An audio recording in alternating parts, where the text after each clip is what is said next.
I feel nervous. I am one of a couple of us who are going to stay after we're asked to leave, to resist that ejection of our ability to protest in a hotel that's supposed to be loving and affirming of our people and yet accepts the blood money of the religious right that strategizes in these same exact hotels to kill us. So I'm feeling nervous and also very willing and grateful because I know that there are so many of y'all who are with me as I do this thing.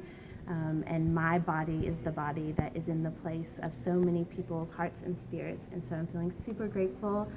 And folks ask me, why am I doing this? Why? There's so much going on. There's so much to protest. There's so much work to do. Why is this a thing? And for me, when I took my vows, being a clergy person, I take that really seriously, that at all cost, it is my duty to protect and promote life that is really connected to the God that I believe is a God of life and that works and fights for life always.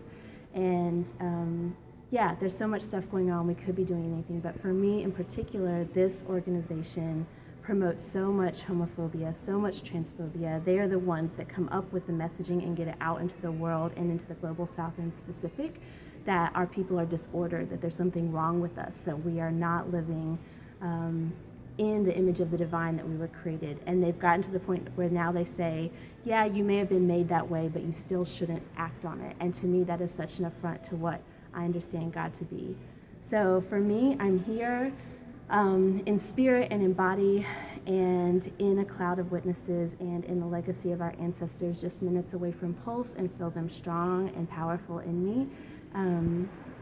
And it feels like this is something that's really important. And for me, being in solidarity with folks, particularly trans women who are so indiscriminately killed and murdered, it makes a difference to me where we say no, that this is our line, and after this line we will be there and we will disrupt and we will show up and we'll use our very bodies as resistance to that kind of death and that kind of harm.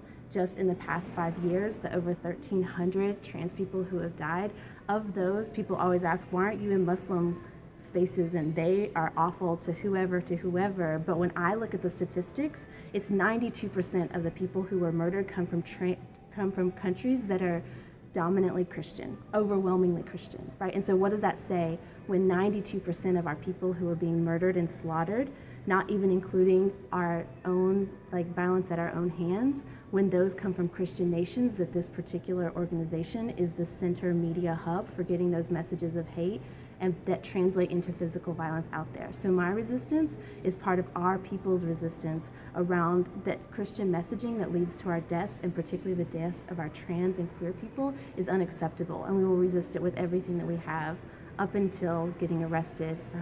So we'll be holding 86-hour vigil, and whether it's here in the hotel in a peaceful altar setting in a space of worship and celebration of life, or whether it's in jail cells, we will also be in devoted and consistent and persistent, dogged pursuit of fighting like hell for those of us who are living and honoring our dead, and holding them close as we do this really scary and big thing. Thanks for watching.